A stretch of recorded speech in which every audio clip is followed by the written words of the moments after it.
اللهم صل على محمد وآل محمد.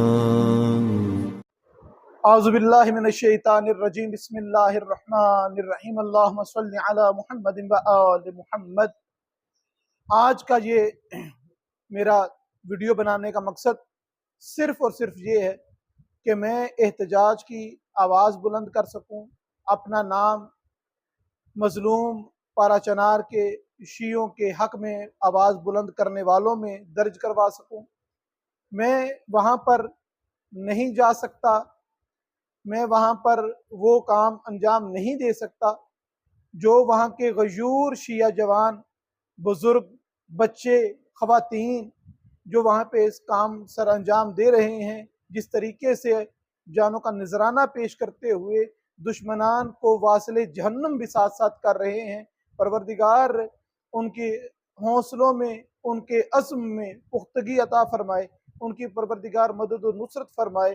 افسوس ہوتا ہے جب اس بارے میں سوچا جاتا ہے کہ پاکستان کے اندر وہ تنظیمیں، وہ لوگوں کے جتھے جو اکٹھے ہو کر فلسطین کے مظلوم مسلمانوں کے حق میں آوازیں بلند کرتے رہے اور فلسطین کے حق میں جگہ جگہ پر دھرنے دے کے بیٹھتے رہے اور جگہ جگہ پر فلسطین کے مظلوم مسلمانوں کے حقوق کے لیے سیخ پا ہوتے ہوئے نظر آئے.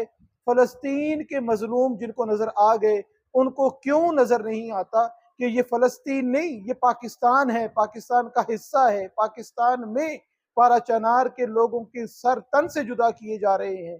ان کا ظلم، ان کا جرم کیا ہے؟ ان کے ساتھ یہ ظلم و بربریت کیوں ہے؟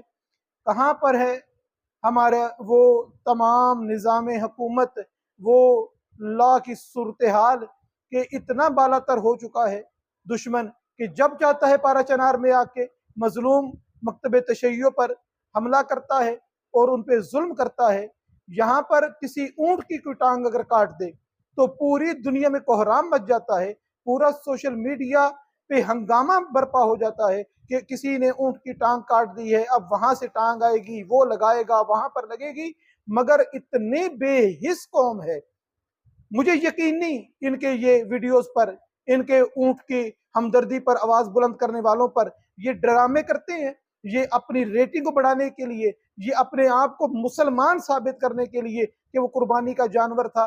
وہ قربانی کا جانور تھا، اس کے ساتھ خود لفظ جانور جب استعمال کرتے ہو کہ قربانی کے جانور کا اور کسی مظلوم مسلمان کا کوئی تقابل نہیں بنتا. مسلمان کی گردنیں کاٹی جائیں اور یہ قوم، یہ سوشل میڈیا بے حس ہو کے پڑا رہے. ہمارے جوان پاکستان کے وہ کدھر ہیں جو اپنی آئی ڈی کے اوپر فلسطین کے جھنڈے جو ہیں وہ لگا لگا کر احتجاج ریکارڈ کرواتے تھے؟ آج وہ نظر نہیں آتے پارا چنار کی آواز اٹھاتے ہوئے. میں سید علی وجدان نقوی اپنے ادارہ ناطق قرآن میں اعلان کرتا ہوں کہ ہماری تمام حمایتیں پارا چنار کے مظلوم شیعوں کے ساتھ ہیں.